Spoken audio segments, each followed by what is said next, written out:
Hi, everybody. I'm back online. It's been a long week. I got down here a week ago, Monday, and it's been kind of hectic trying to get things settled down and up to speed. Had a problem with Suddenlink. Uh, as you can probably tell, I'm a little slow on the phone. But the biggest problem I had was I couldn't get Suddenlink to work. They hadn't had the system installed in the apartment. Well, they got it installed a couple days ago, but it didn't have any connection. I couldn't get the TV to work, so no cable vision, and I couldn't get the internet to work because it kept asking for an internet password. Well, you know how trying to get a hold of IT help is always tough, but I finally got a hold of a young man tonight. He goes by the name of Slime. Yeah, he's a YouTuber. Kind of figures, doesn't it? Well, he got me up and running. We had to go through some gyrations to get things up, but I'm up and on the air again, and I'm really happy. He has a YouTube channel, and it's Slime Y TV, and he does video games. And I'm watching one of his video games right now. He's playing snipers and shotgun mode. And let's see, what's the name of this thing? Share Factory for PlayStation. Don't know the name of the game because I'm not a game player, but if you want to take a minute and go over there and just give him a bump, tell him how much I appreciate coming back online and all the joy that it's going to give me and hopefully some of you guys too, because I'll be able to upload some more videos. I appreciate all of you looking at Sadie today, and I'm sure she does too, but she's back in Michigan, so I can't see her face while I'm telling her. And you've made everything work a little better down here now. Thanks a lot.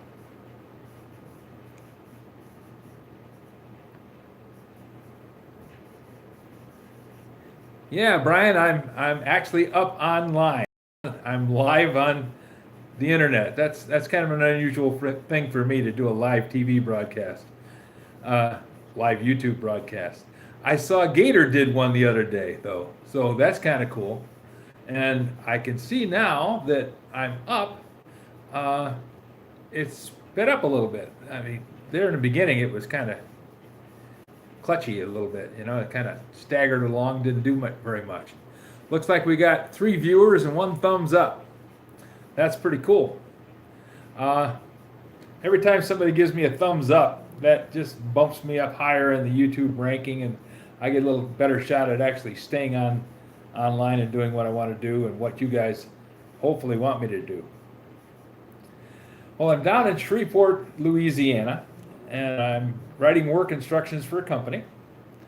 It's been an interesting experience.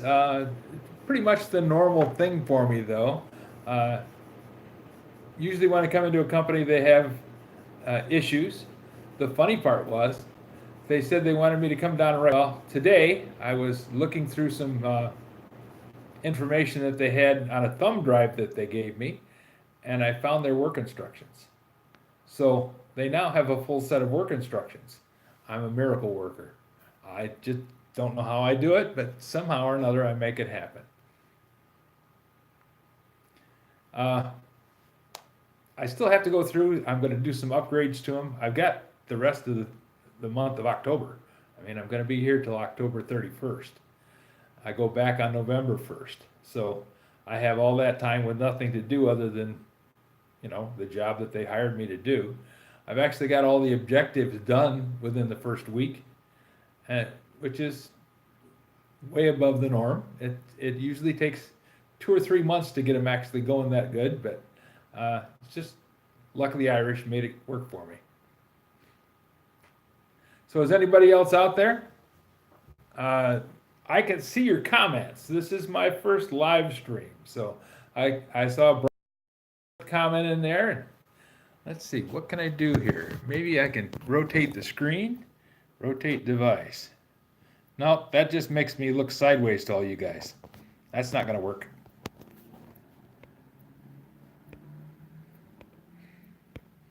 Bear with me. I'm pushing the button, and it's not doing anything. Okay, so all that's doing is just making it look funny. Okay, so I can't see your comments. Wonder if there's a way to go on here and pick up stuff on my channel. Bear with me, guys. It's kind of a new thing for all of us. I've got a live and online, live now. Let's see. Okay. Well, it says 0 comments, so evidently Brian's comment hasn't gone through the mill and made it all the way through everything going.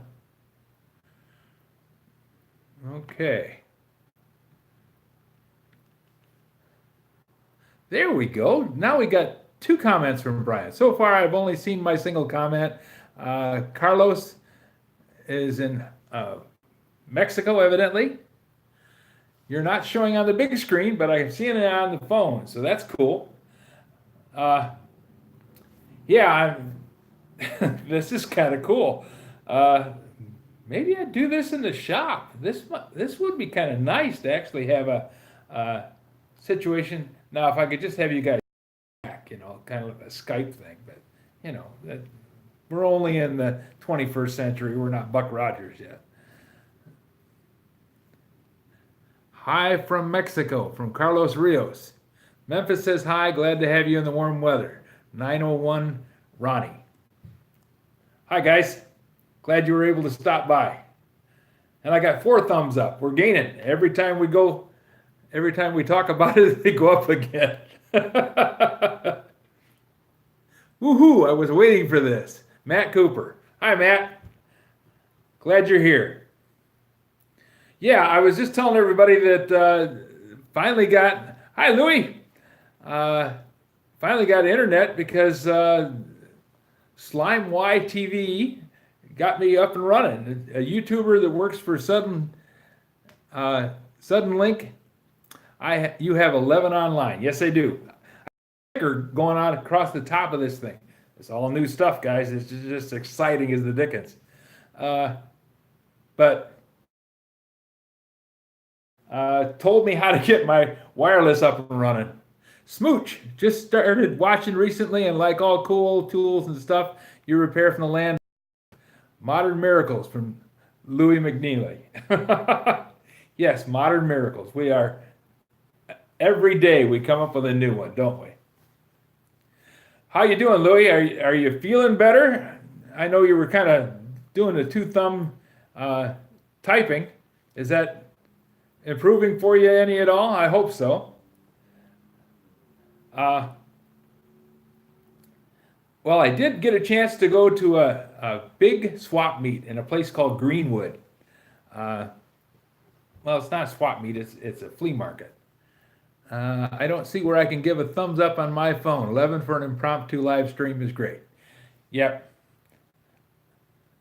Better slowly, but better. Back to a stiff finger. Okay. Good for you, Louis. Curiosity Forge. There we are. Now we're up to 13. You're on my big screen. 50 inches of glory. Whoa. Wow. Now I'm getting a big head at Matt Cooper's house. That's what he's telling me. I'm getting a big head there. Well, anyways, I was at the flea market at Greenwood. Curiosity Forge, we're talking about flea markets and internet access and all kinds of stuff. Yes, doctors are rough, Louis. They're all very nice people, but sometimes they got to do things that, they're working with a broken piece of machinery. Sometimes you got to take parts off. Hi from North. Hi, Scott. Glad to have you here. Anyways, Greenwood. It's a flea market I went looking for on Sunday. I went to another one, and it said it was open, but it wasn't. Hillbillies 1 says, live chat from your shop would be a good show. Yes, it would. Flea markets in Georgia are kind of underwhelming. I haven't been to any, but I'm sure that the anticipation is greater than the actuality. Greenwood was interesting. There was a lot of stuff. I flew down, so I'm not going to be able to take anything back. And my wife probably is very happy that I didn't bring the truck because the prices were reasonable, and there were tons of stuff. There was a thing, a 1.5 ton hydraulic lift, like you put underneath a bumper, and you could jack the front of the car up about 3 foot. That would be something I would like to have, but I'm not going to get it past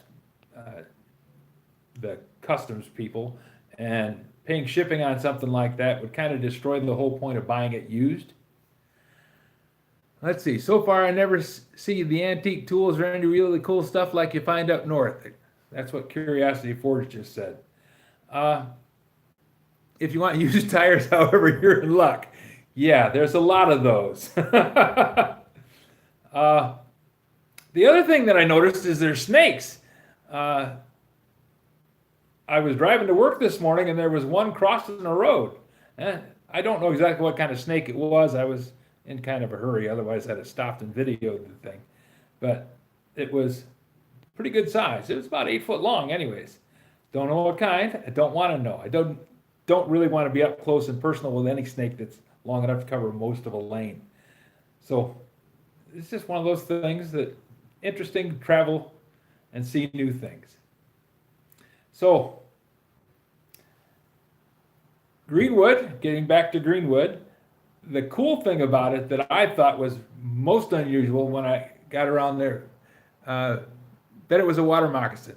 Could be. We had those up north. We had them. I used to live on a little lake called Messenger Lake when I was a kid, and they told us never to go over by this big willow tree because there was water moccasins living underneath it.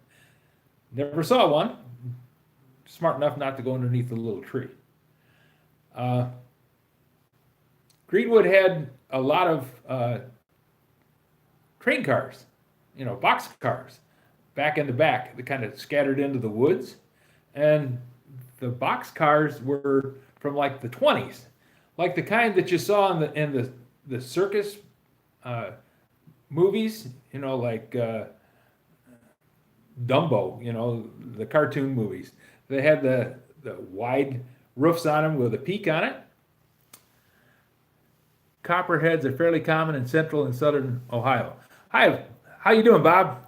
It's Weaver Drafting. Yeah, the train cars were just cool as the dickens, because I'm thinking, this is like being in your own little fantasy land. And they had air conditioning. Here's this train car. You climbed a set of steps, went inside through this, it wasn't plastic strips, it was a hung over the door. Sort of back up, doctors are okay, but some tests are rough. Yes, they always want to take a pint when they could get by with the thimbleful, don't they?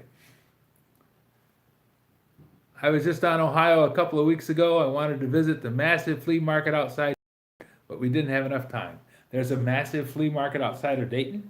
I've only been to Dayton once. My brother used to live near there. He worked at the ATL terminal down there. But Dayton's not that far from where I live. Maybe a couple hours, but a couple hours for me. I used to 1.5 just to get to work in the morning. And Louis says they've got copperheads and rattlers in North Carolina. Yeah, you got a lot of snakes in North Carolina too. Anywhere below where it gets cold in the winter.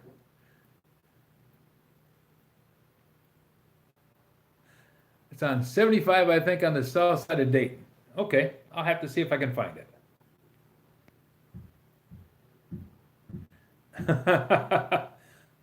Bob says plow training starts this week.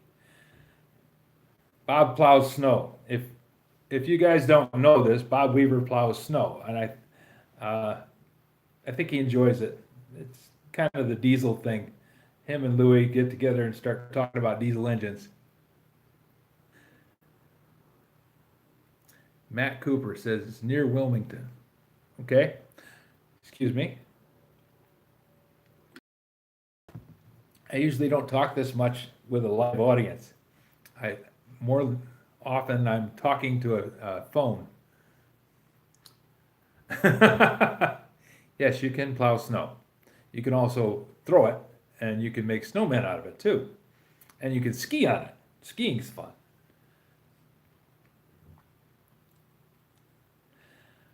Well, let's see. It's seldom that I run out of things to talk about. But I'm very excited. I've got the best situation that I could think of. I've got an apartment. Wish I had my wife here. Yeah, I know there's all kind of jokes about that, but really, I wish my wife was here with me. Uh, but now I have internet and I have tons of video that I can make up. And I have enough time that I should be able to get around and do some more of it.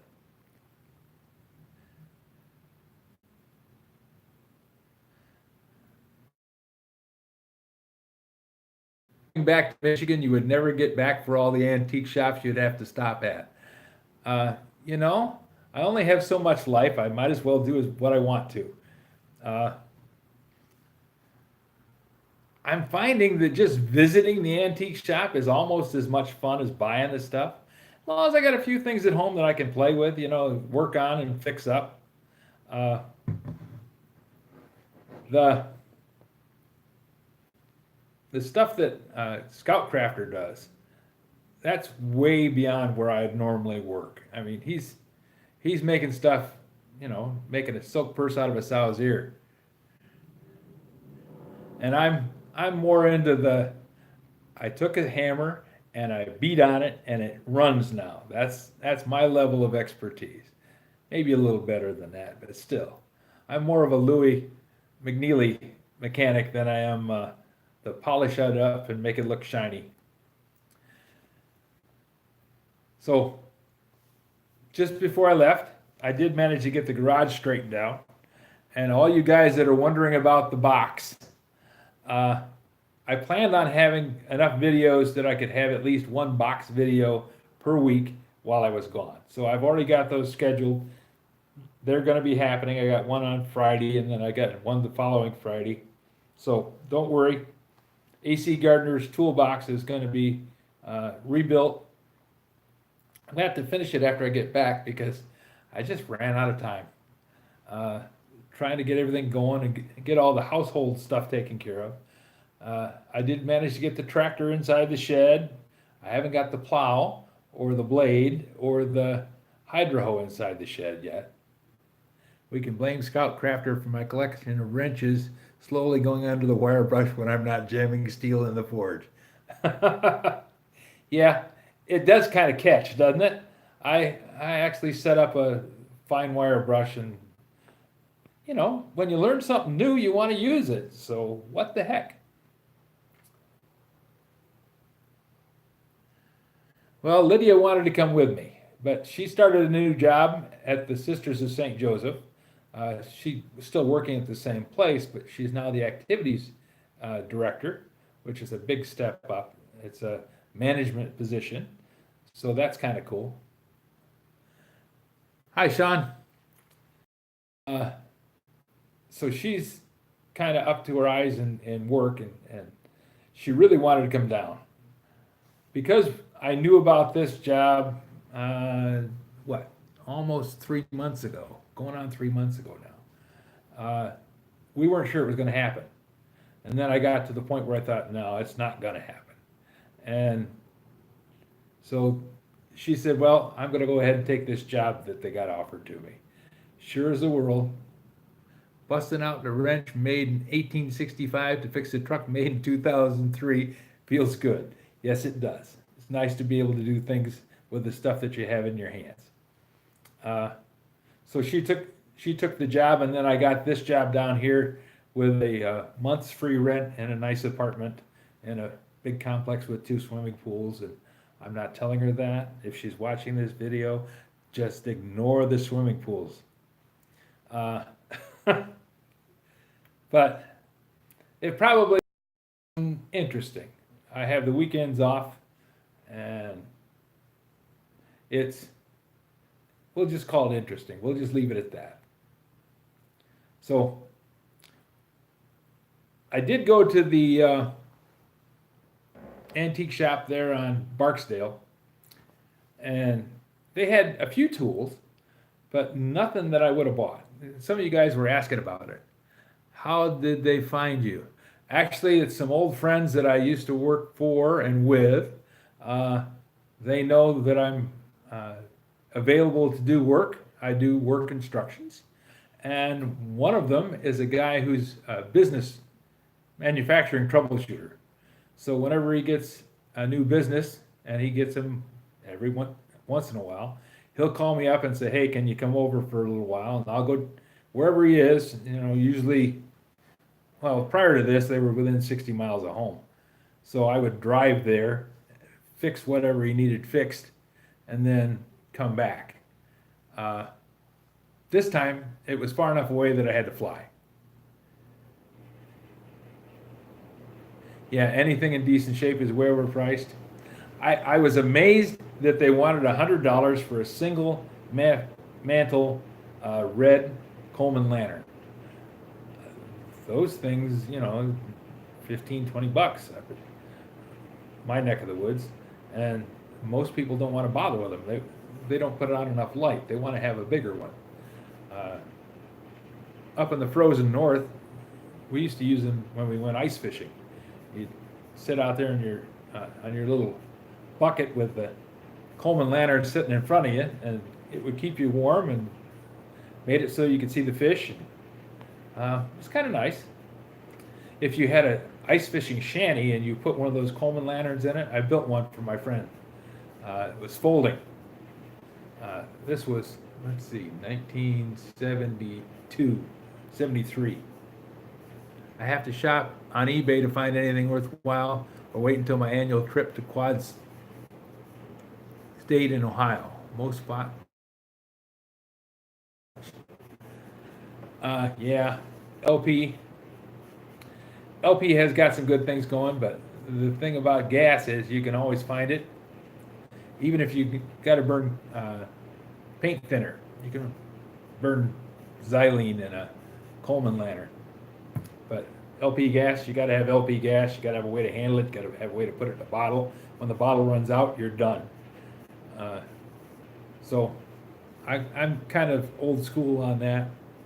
I'm thinking that it's stuff that I can cobble together and make work. Like I said, beat it with a hammer till it runs. Now, not against electric. Electric lanterns, the little fluorescents that have a 6-volt battery in the base, or I imagine now they've got some kind of a lithium-ion battery in the bottom of them that you have at least a 5,400 watt generator to charge would be okay, but the old 6-volt ones are pretty cool. I managed to get past through the garage now that I can get things moved around, and I managed to see just how little holds up a pile of wood regularly climb. Yeah, isn't it scary? But you just be careful, don't get yourself hurt, and don't crawl underneath that pile of wood. That's the worst thing you could do. I like the hiss of a Coleman, homie, yeah. An LED dot. The problem I'm having is the comments fade away too quick. I was hoping that I would be able to see them on. They are. Look at that! Another new thing. My actions on the laptop are running behind the actions on the phone. So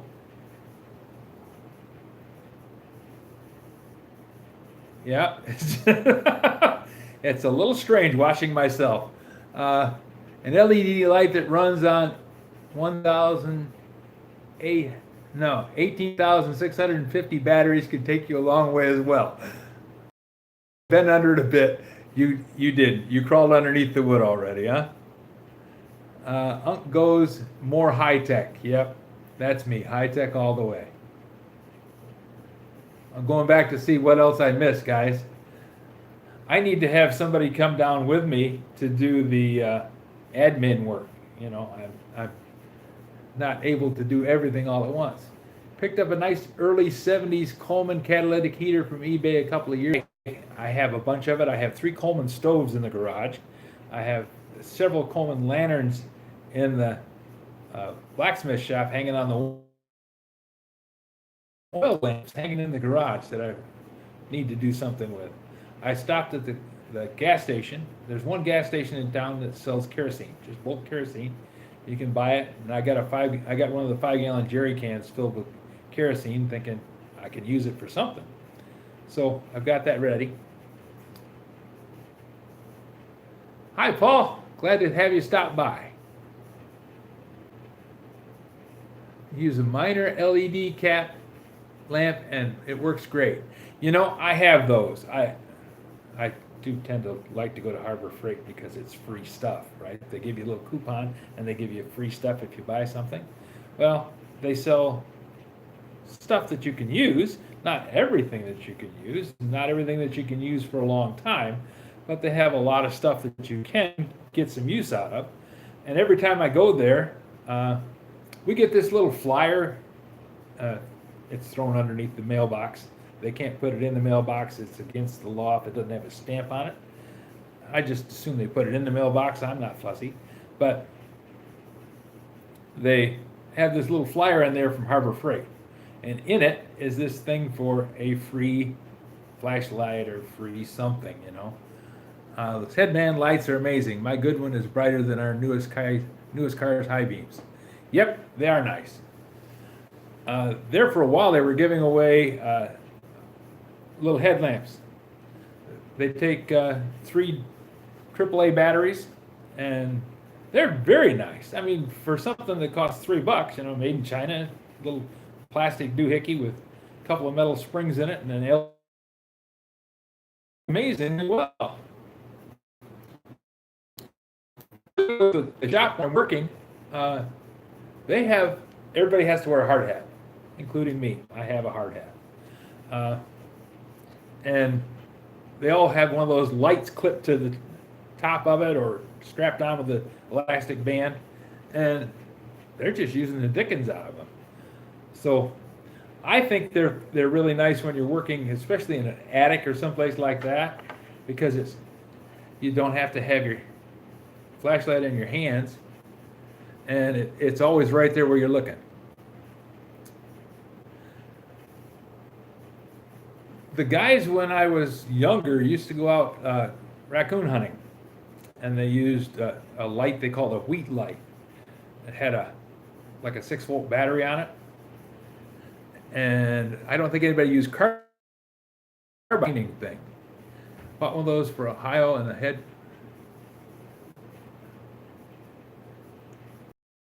and the Harbor Freight headband light is surprisingly good. Yep.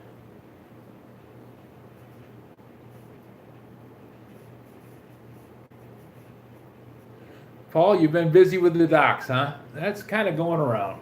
But when you hang out with a bunch of old guys like us, and the young guys are more than welcome too, but when you work with old guys like me, especially old guys that got rode hard and put away wet many times, we tend to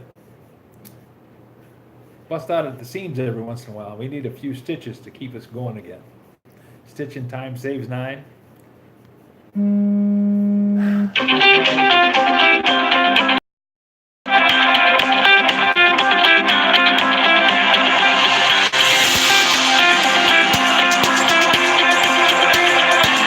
There we go. Look at that. We're just learning all kinds of new stuff. Declined a phone call. Awesome. And it says I have a missed call from Suddenlink 2. But it's probably Slime YTV calling to see if everything's still working good. Or maybe he's calling to say he's watching. Who knows?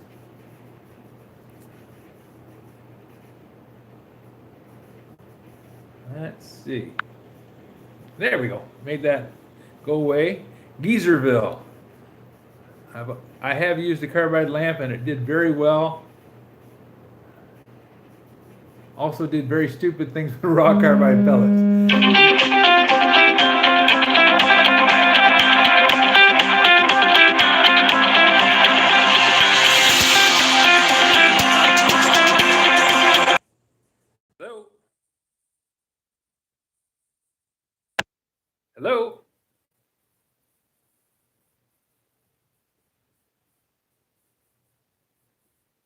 Oh, it says missed call. Now, we're still on the air. I don't know how these phones work. It's always fascinating. Something new every day. The first time I went on Skype, it was like, wow, this is amazing. Man, that ringtone is super loud with headphones. I'm sorry, Bob. I was gone for a minute. I think I'm back. Yep, looks like I'm still on. Evidently, once you get on YouTube, it's hard to get you off. They just want you to just stay on and on and on. The longer, the better. Yes, we all came by it honestly. It's super loud without headphones. It is. But you see, I have these little mechanical contrivances, electronic contrivances. So I have everything turned up just about as high as you can get it.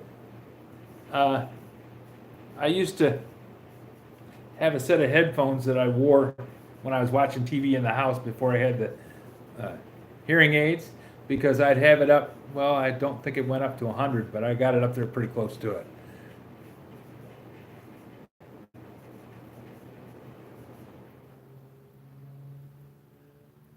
Yes, it did. It's like in the 70s, things just kind of took off. Uh,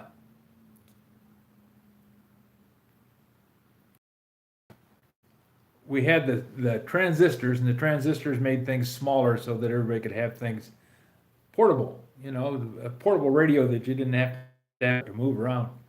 Uh, then when they came out with the computer, I remember the first machine that I ever had that had a programmable controller. It was a Gould, and Gould really didn't make programmable controllers so much as they made programmable timers. You could set various different timers inside the box. Excuse me. And that was a big thing. We automated a thing to stack billets. Simplest thing in the world would be like putting firewood onto a log pile. But that billet stacker was huge because we had so many guys get their hands hurt. They were stacking 80-pound aluminum billets, and the edges were sharp. They came off it. We had a direct chill casting pit. We cast 8-inch diameter billets, 8-inch diameter logs out of aluminum, and then we chopped them up anywhere from 8 inches long. The 29-inch long ones were really heavy. And we'd had a guy standing down there at the end of the conveyor, and they'd roll down to him. He'd pick them up and drop them into a stacker. And then he'd band them up, and we made them into a little honeycomb looking thing, a little 6-sided bundle. Well, we had so many people get their hands smashed and fingers cut moving those billets that we decided it was a good idea to come up with a way to stack the billets. And that automatic stacker, that was a real innovation. We got it running in 1981. It was a marvel of United Technologies. We had people coming to it to figure out how we made it work. Systems Unlimited, with a little company down there in Coldwater, made it run for us. And that was quite a cool thing. After that, it just kind of snowballed, because by 86, I had my first Commodore computer. And then I had Ryan, and Ryan was a big plus in life. He made my life a lot better. But the Commodore computer went on to becoming an IBM PC Junior, and then the IBM PC became a IBM AT, excuse me. And then we went on to an XT, and it's been going crazy ever since. Now I have a cell phone, a Samsung cell phone, that it's doing all this stuff. It's about the size of twice the size of a deck of cards. And it's doing everything that anything I ever had did. And it's better than my laptop. It's just amazing. I'm fascinated with it. Okay, got to go back and see. I stopped looking at the comments for a minute. For me, it was maybe the early 2000s through the 80s and 90s. There weren't many changes that happened nearly as fast as they do now. New technology can become ubiquitous in a couple of months now instead of it taking a couple of years like it used to. I think it's growing so fast because one thing leads to another so easily. When you have this much power, like this little cell phone thing, and then somebody says, "Oh, I can do that with it," and then somebody else says, "You can? Yeah, we can do that. And we can do this too." Paul, thanks a lot for stopping by. I really appreciate it. This first live show has been an experience, and thank you very much. Have a good night.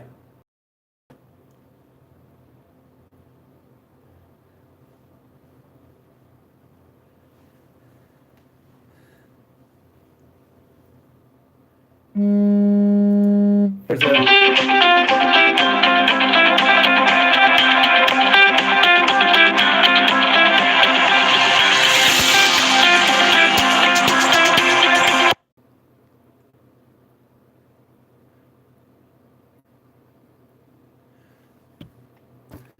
Well, it looks like I can put it in airplane mode.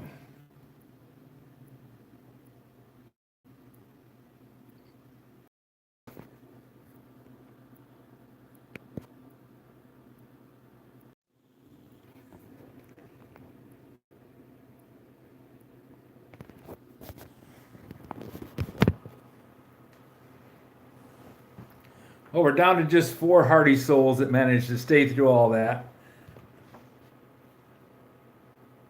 I turned the sound down on the ringer. I don't know if that's going to make any difference or not.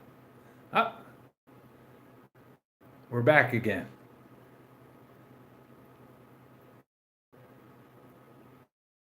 Cost that you had to deal with.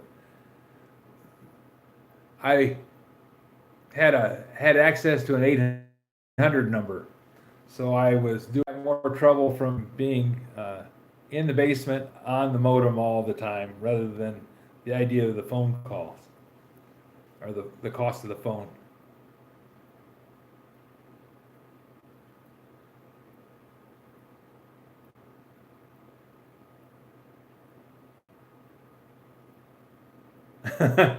Nowadays, you can run Doom on a printer.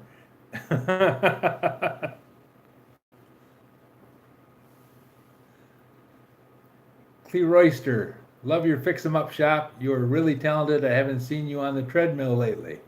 Uh, I tried doing things on the treadmill.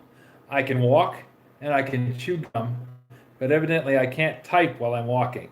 And trying to answer anything on the treadmill, I suppose I could do a live stream on the treadmill. I would probably run out of breath about halfway down, but what the heck? I cannot play Doom. I get motion sickness. Yeah, I can see how that would happen. Uh, Slime YTV was playing a video game tonight, and while he was getting my internet fixed, I went over and checked out his channel. And it's different if you're holding the controller and you're moving yourself around. If you're just watching it, it is kind of disorienting to watch that screen moving back and forth, and you're kind of going like this, and next thing you know, I'm probably getting Matt seasick now just waving my head around. So I can see how that would be. Trying to play on 2 thumbsticks in hell.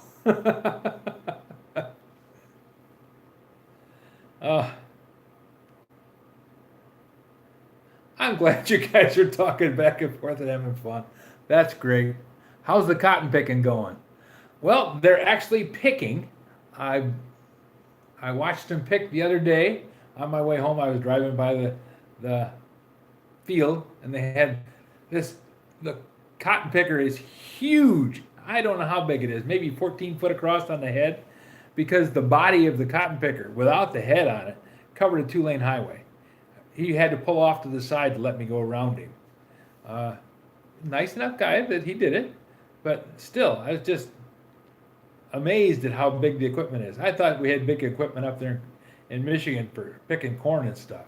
Probably down in Ohio you got bigger yet because you've got those fields that go on forever, just flats a table and no rivers or creeks or anything else to put a ripple in the process. So you probably have great big ones.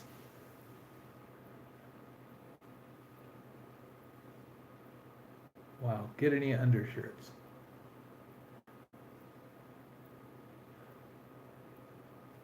How is Mrs. and Sadie getting along? This is their vacation? No, Sadie's having her usual uh, by herself time. Normally, she gets to go out a lot more when I'm home. She'll come over to the chair and say, I got to go outside. Or when I'll come upstairs, she'll say, I got to go outside. So she gets outside a lot more. And when I'm working in the garage, she gets to be out there with me. Then she'll say, I want to go in the house. Figures. Lydia's doing okay. Missing me, and I'm missing her, but she's doing okay.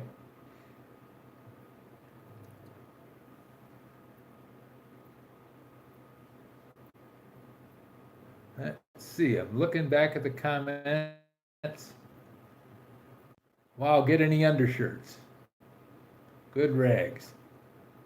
This message is held for review. It's doing that on live chats. Somebody said the S word, didn't they? I know it. SCREW. Can't say that on the internet because they're thinking that you're doing something bad. Don't be doing that. Cheryl won't let me go without good supervision. Yeah, I can see good supervision is a necessity with you around, Louis. And Marty, I used to work for a company that had me going around 5 different states, and that was never something that I enjoyed. How far did you travel?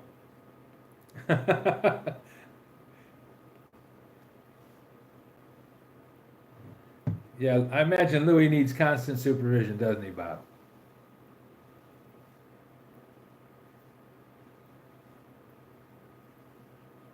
Surely you jest. No, and don't call me Shirley.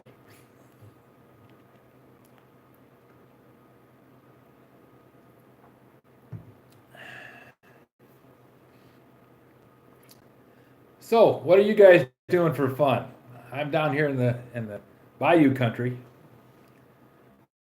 Are you out traveling around the world, or are you just doing the workaday thing and something that I really like to do? I've had a week and a half on the road, and I'm already bored with it.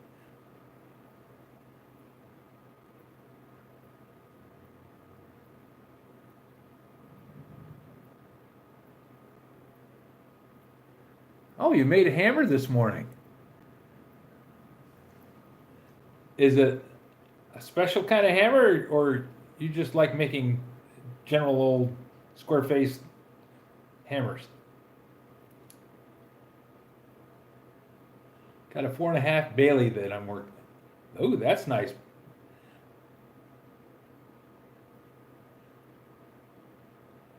I always like sharpening planes. And once I got them cleaned up and sharpened the blade up, and then that first little bit when you put it on a board and you cut those first shavings and it starts making that nice hiss as it goes across the wood. Always love that. Round flat blacksmithing hammer.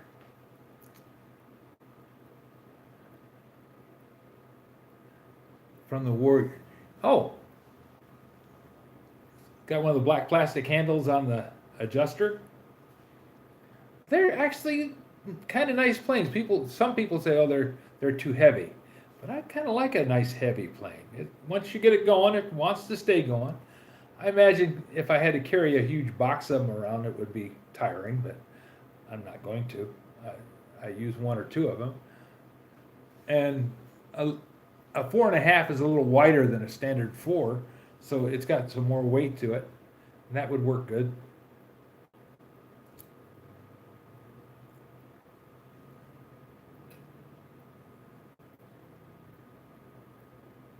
You're close enough to Texas and Arkansas. Are you going on a day trip today?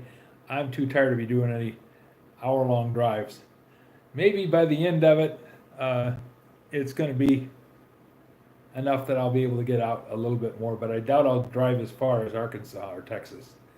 Uh, One of the things that I'm finding that in, at least at this plant, they like going up. Uh, my apartment is a third floor walk up. Now, for an old fat guy like me, a third floor walk up is a lot of work. Well, it turns out that the is stairs. They have the bath on the second floor. The first floor, they don't have a basement. And it's understandable because it's right next to a river. I don't think they could kick a hole in the ground that didn't have water coming into it. The thing is kind of up in the air. The first floor is like 10 feet up. So, well, let's see. The first floor is on ground level, and then the second floor is probably not, like 15 feet. So, 20 steps up. So, by the time you get to the top of the stairway, you're pretty tired. You've done 60 steps to get to the bathroom. Yeah, 60 steps. That's a long ways. Here at the apartment, I have to go up 40 steps to get to the room. And I didn't think anything of it. I thought, well, okay, it's got stairs. It's no big deal. But I didn't realize that I was going to have to carry every stick of bread or every slice of bread and every stick of butter up that stairway. So when I was setting up the apartment, which I haven't done in 8 years, having to, well, always had Lydia to help me with stuff too. So I was going to Walmart and buying butter and relish and hot dog buns and paper towels, toilet paper, laundry soap, bar soap, just all the little incidental things that you wouldn't pack to go on the airplane because you have to walk through the airport with all that stuff and it weighs a ton. Just carrying a camera bag and a computer bag was enough. That was, well, the camera bag and computer bag together weigh about 20 pounds. So trucking through the airport with that was more than enough. Well, every day I have to take all that stuff downstairs, and then every night I have to bring it back upstairs. So I'm getting a workout. I noticed today that I was able to go all the way up to the second floor without having to stop and breathe on the first landing. That's a big improvement. So it's kind of I'm not getting the treadmill treatment, but I am getting this stairway treatment. That and the plant is huge, and it's probably on a half-mile long plot of land from one end to the other, and it's just exercise. I don't do any more walking or any more lugging stuff or any more running around at all. So that's probably why I won't be driving to Texas or Arkansas. Anybody that lives in Arkansas, I'm sorry for what I'm going to say, but I really didn't enjoy driving through Arkansas. I was going down the highway. We were headed down to Houston, Texas. We had to go down to a convention that Lydia was part of. And I'm driving down the highway, and all of a sudden I realize that there's a big hole in the road. And there's traffic on both sides of me, and I can't go anywhere. Well, there's traffic on the left side, and big drop off on the right. Down the center of the lane was a big crack in the road, about 8 inches wide. And I'm thinking, holy cow, the road is separating. And I'm thinking that, what's it doing? Is it heaving up and breaking apart? I mean, it's down the middle of the lane. It's not across the lanes. It's down the middle of the lane. And it's like 100 yards long. So going to Arkansas is not a big thing for me. The other thing I noticed was I went into a rest stop, and they had a bathroom there. There were no stall doors, and there were no doors on the room. So you went in and did your business pretty much out there in the world. And sorry, guys, it's not a thing that I like to do.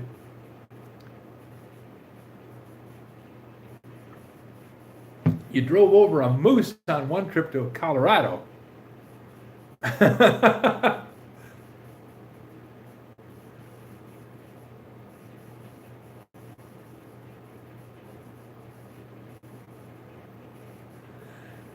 Yeah, when we bought this current house, it's a ranch house because we didn't want to have any steps. And of course, I'm in the basement. Figures, right? But it's mostly so that we don't have to equipment, the household upkeep stuff. Looks like we dropped offline for a minute. Hey off. Hey, lay off our mooses. Lay off out mooses. I think it means R.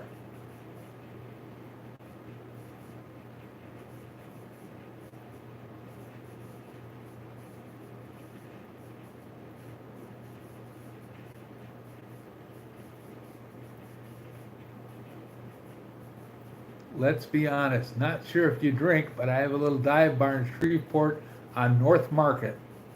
Oh, dive bar. Gosh, I haven't been in one of those in a long time. Might be kind of interesting. North Market, huh?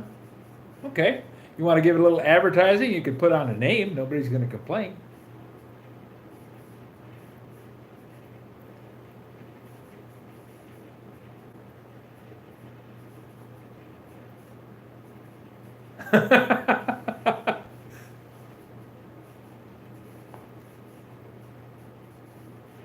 Moose was already dead. I think a truck hit it. It's actually called the Bar 3150. Find it in the phone book, wasn't it? I don't think so. Oh, I haven't seen a phone book in a long time. Have you guys seen a phone book?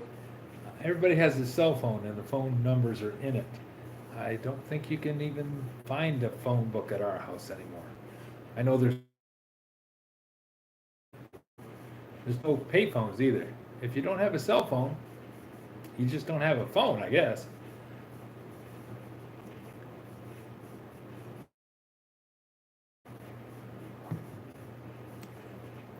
You have a landline with books.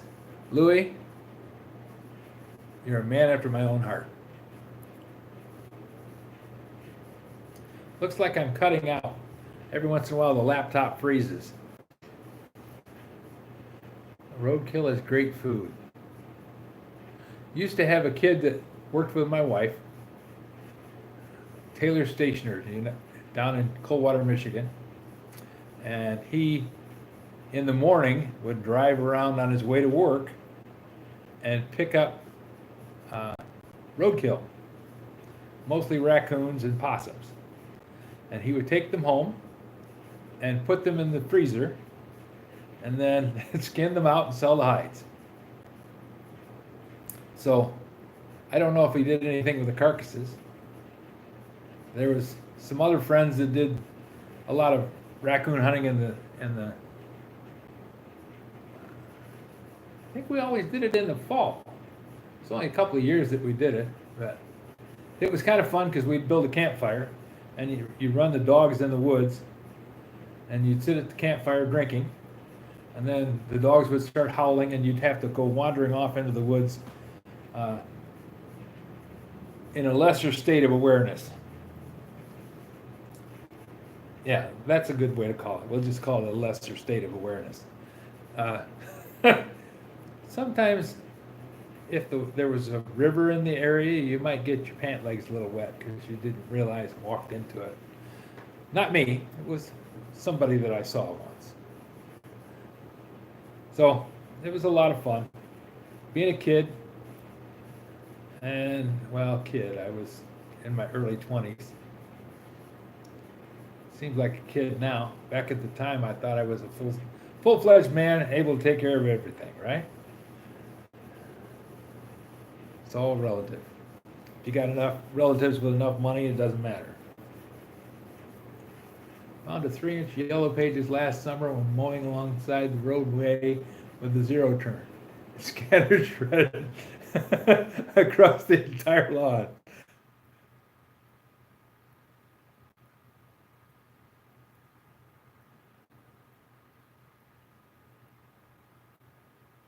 Yeah, we have a landline, but hardly use it, seeing as how I carry a phone in my pocket. We have Cablevision there in Richland. It's Xfinity, not my favorite thing.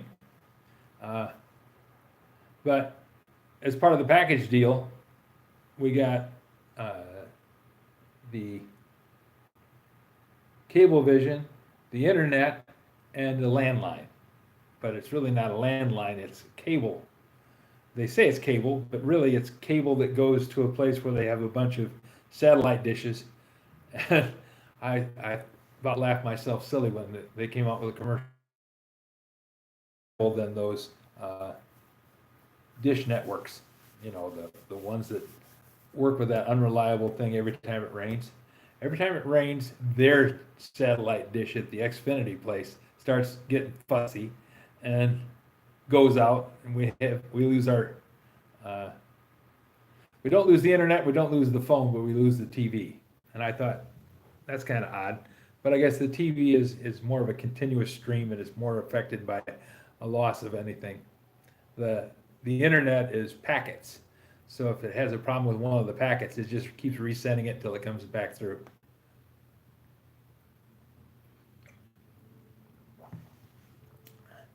My mother-in-law calls me a kid. Yep, and you'll always be a kid to her. I do pretty well till the mirror shows up. Bless your heart. Think I'm still a kid until I see my coworkers. Well, it's all in how you act. It's not how old you are, it's how you feel. By the end of the week this week, I think I'm going to be about 105. I have plans to lose another 20 to 30 pounds. Not this week, not this month, but got to lose some weight because even though I can carry it, uh, doesn't mean I like it. It's a little hard to get around and do all the things that I want to do. Makes the knees sore and makes the ankles swell up, and it's just not good for you. So I'll be working on that steadily. Being here is part of that because I'm not going to restaurants. We had a talk about it. And she said, "Oh, you can go to some fancy restaurants," and I said, "No, I really don't want to. I just as soon have it so that I don't have to uh, go any place and do anything unless I decide it's a fun thing to do." And for me, that's more going to flea markets and antique shops, and than going to a restaurant and having uh, filet of something. And I don't eat seafood. It doesn't sit well with me. I like it, at least I used to, but it doesn't sit well.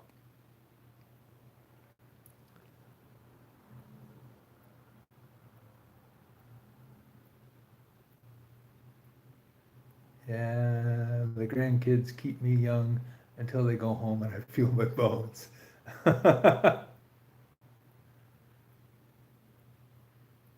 When I was away, I would eat stuff like cheese around a pickle. Cheese around a pickle. I never heard of that, Marty. Is that something that you got at the fair? Let's be honest. I missed whether or not you had made it to the Greenwood Flea Market. Yes, I did. I made it there. The uh, railroad cars being the buildings around the perimeter.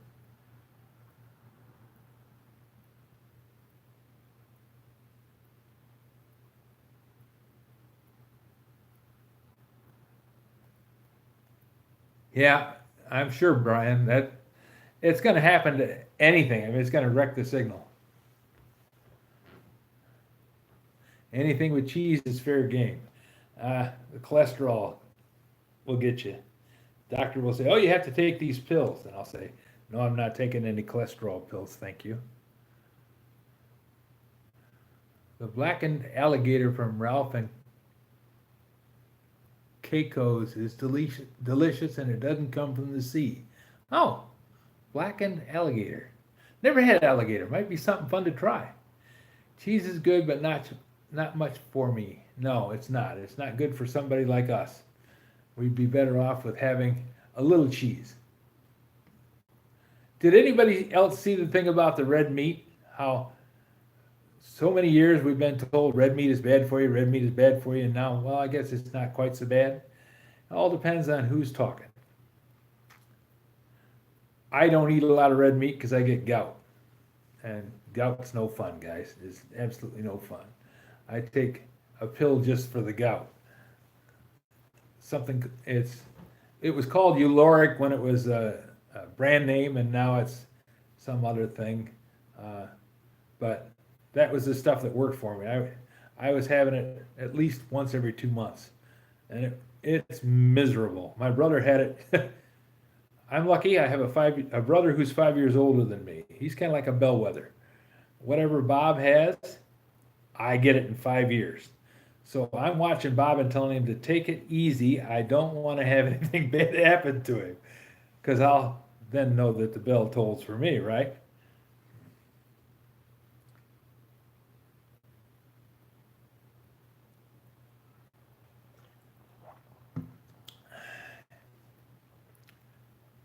Well, I'm glad you're getting over him, Louis. That's no fun. Having gout is just god awful miserable. It's just no way around it. It's a horrible feeling. It's like somebody driving a nail into your joints.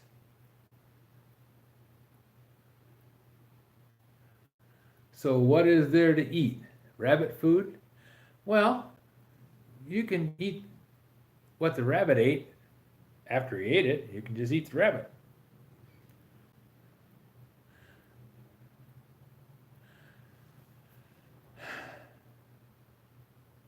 Yeah, I'm sure you're right, Matt. It'll change again. Depends on who's talking at the time. My grandparents all lived until their mid 70s. Grandpa Nice Wonder lived until he was almost 80, but he was diabetic and had some other problems. Mom and Dad made it into their mid 70s. I'm thinking three score and seven is about right. We seem to overshoot the mark just a little bit, and that's okay too, because three score and seven, I'd have been dead a year ago. I'm willing to go as far as I can go. I have no problem at all with staying alive.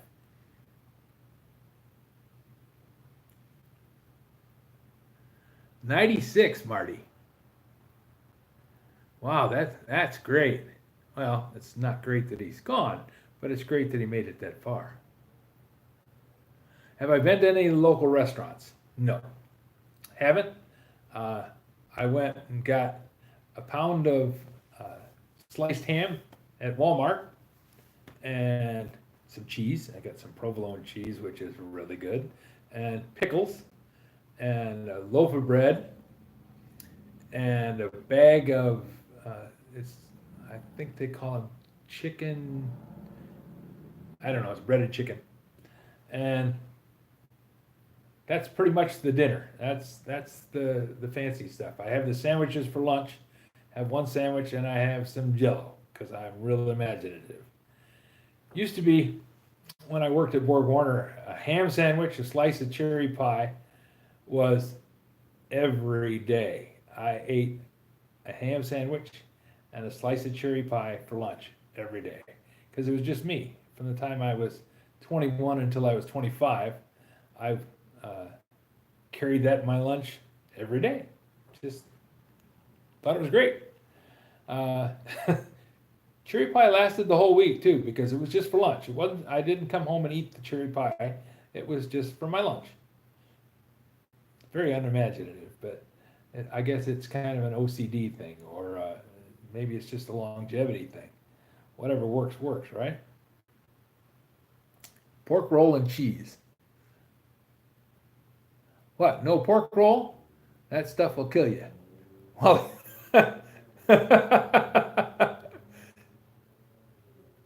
ham, I thought the locals were big on fried bologna.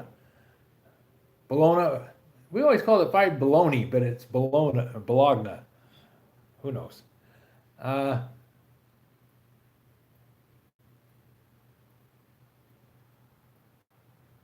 What would you watch without old Sneelock?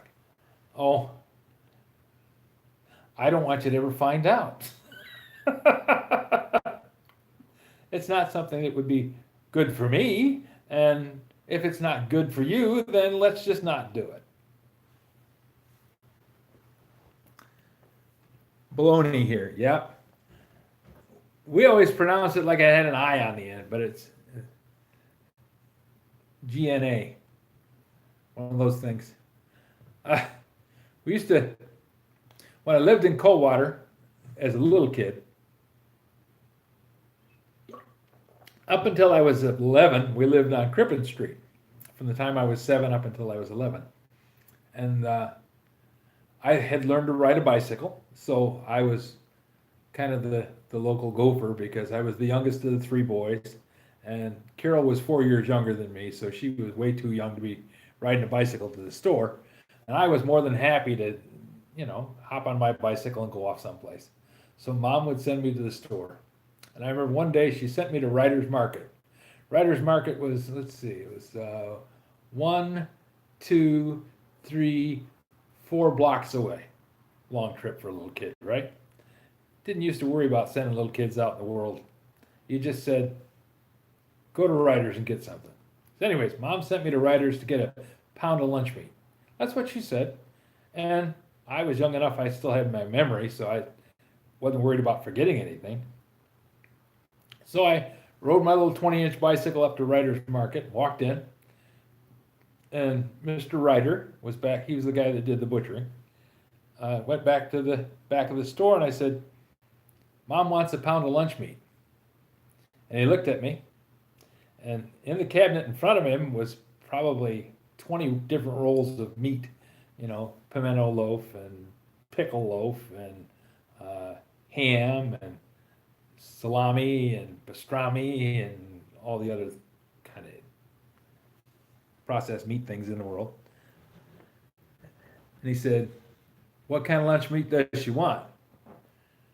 So fortunately, right there in front of me was the big bologna. Yeah, I can hear you all laughing now. It's a big roll of bologna about that big around, big enough that you could slice off the end of it and it would cover a slice of bread. And I said, that. And he said, that's bologna. Okay.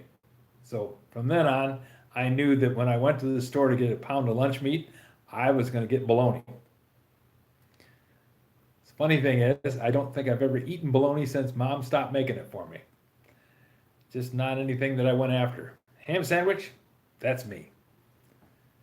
Then when they said, oh, your blood pressure is too high, I was supposed to cut back on ham sandwiches. I found that you could get ham with less salt in it. So I still get my ham sandwich. Don't do the bacon as much as I used to. I have a t-shirt that says, that's too much bacon, said no one ever. And that's absolutely the truth, because bacon is one of God's gifts to the world.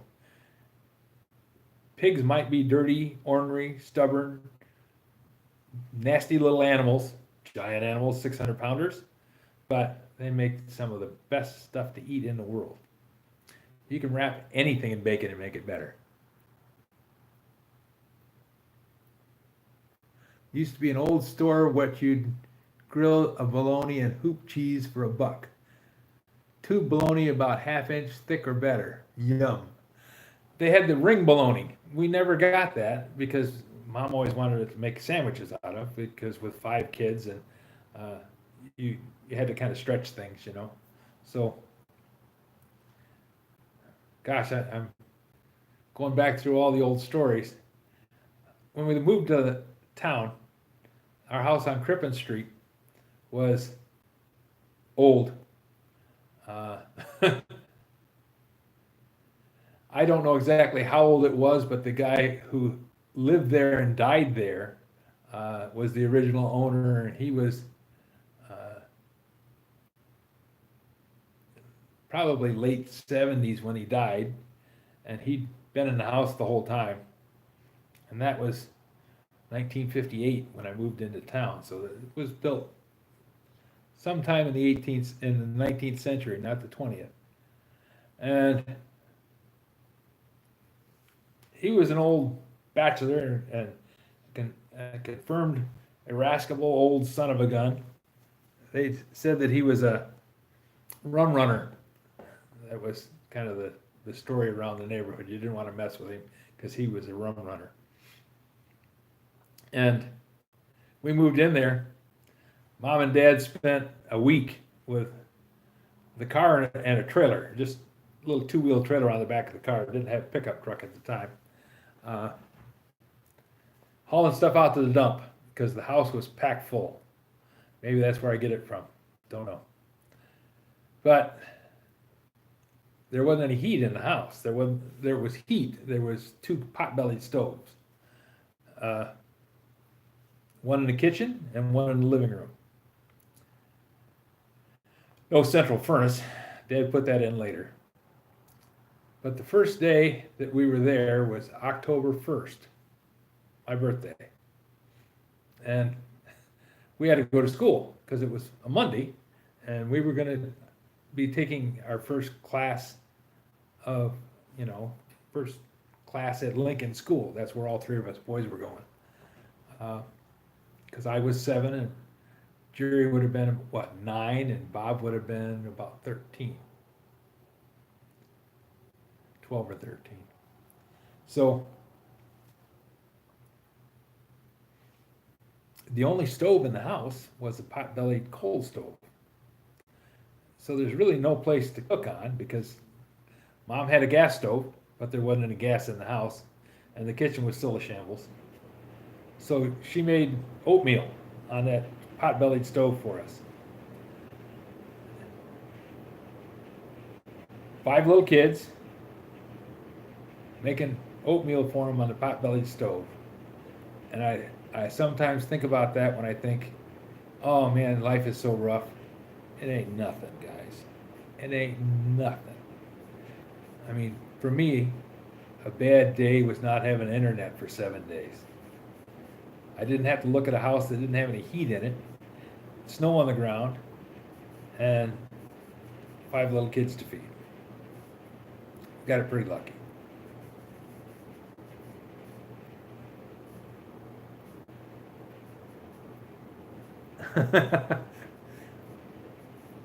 Wesley, as long as it was something that they were feeding you, you knew that it was something you could eat.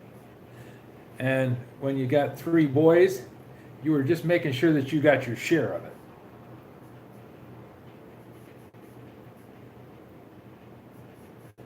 That's right, Marty. Living through the Depression, my mother-in-law had the basement full of canned goods. The stuff went bad long before she could ever use it, but she kept canning it. She canned every year. The glass jars, you'd have to dump the stuff out and wash out the jars and put new stuff in them. But she loved growing stuff in the garden. She gave away stuff to everybody in the neighborhood, so it wasn't like she was trying to waste anything or being silly.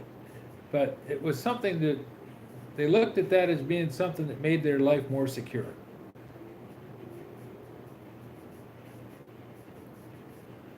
When we were kids, there was one rule. I was a young heathen with a bow and arrow because my dad gave me my grandfather's old Osage orange bow. And so I went around with that bow. Well, I was 10 and 11 when he gave it to me.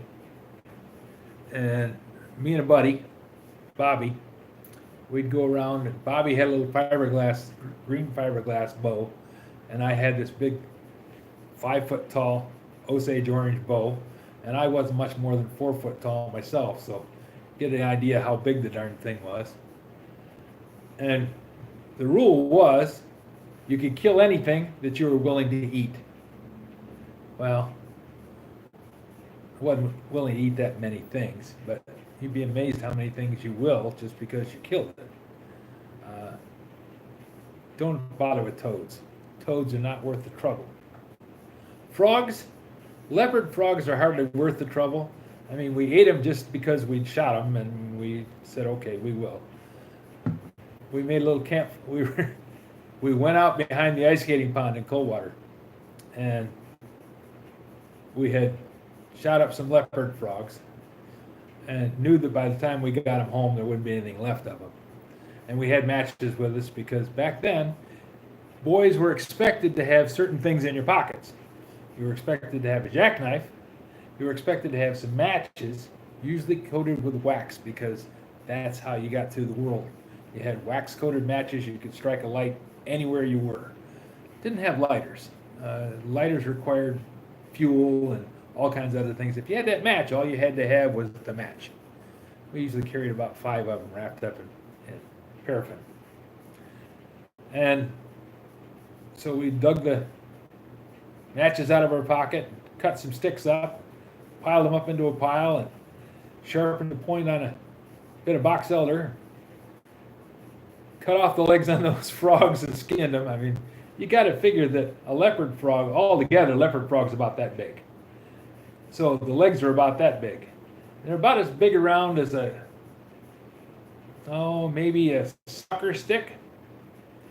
So you got 4 little muscles on there, and that's all that you got. But we skewered them and held them over the fire and toasted them and ate them. Couldn't say what they tasted like. They tasted like smoke because that's all there was to them. Wasn't anything left to them. We shot squirrels, but we only could do that during season. Hunting season was, that was small game. You had to have a license to do that. But frogs, fish. You ever eat grasshopper? Grasshopper. You can't really eat the grasshopper itself, at least not the way we were doing it. But we ate the legs, the back legs. I guess made you not want to kill worms. Although we used those for fish bait. So we killed a bunch of them, drowned them. There was a river ran through Waterworks Park. The name kind of goes one with the other, right? And it was a block away from the house. And it was just, maybe 20, a couple feet in the slow spots, a couple feet deep. And we'd go down there and swim in the summertime and fish all year round. And we caught a lot of fish in it. Big thing it had in it was something called a horned dace. I've never run across the name since, not in any publications that I normally read. Maybe one of you guys knows what a horned dace is, but it has a mud streak in it. Some kind of bottom feeder, I would imagine. So you had to clean them carefully before you ate them. Kind of like eating bullhead. Bullhead's actually pretty good. One year, the Marble Lake Association, which was over by Quincy, decided that they were going to do some work on Marble Lake and make it so that the water flowed out of Marble Lake down towards Coldwater Lake. So to do that, they had to raise Marble Lake. And it was a big deal. They were making it so that you could navigate from Marble Lake all the way down to Coldwater Lake.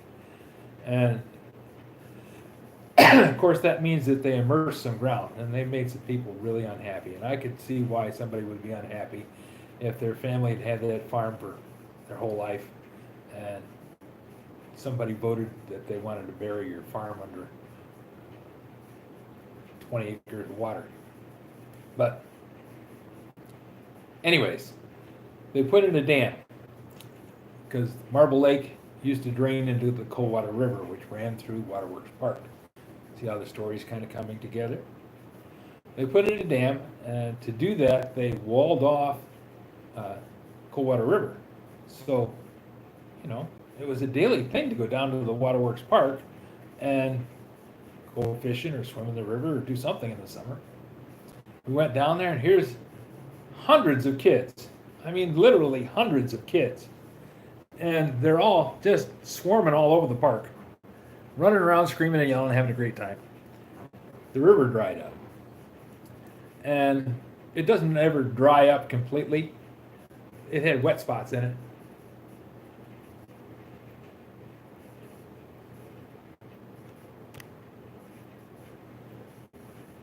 Louis, evidently you're not supposed to say idiot. I was around idiots on my first road job with baloney dynamite sticks and bag info. Whoosh! Oh, dynamite. It wasn't the idiot, it was the dynamite. So, anyways, info used to be something that you just used to crack rock with. It was a tool, kind of like carrying a jackknife to school. Anyways, the river dried up, and the kids were down there picking bass out as long as your arm, because the river had been the river as long as I'd known. It had never dried up. It froze a few times in the winter, froze all the way down the bottom. But so they were in the shallow spots, just picking them up, and taking them off. Walking away with stringers over their shoulder. Little 10-year-old kid running around with fish nearly dragging on the ground, hanging over his shoulder. Well, by the time we got down there wasn't that many fish left.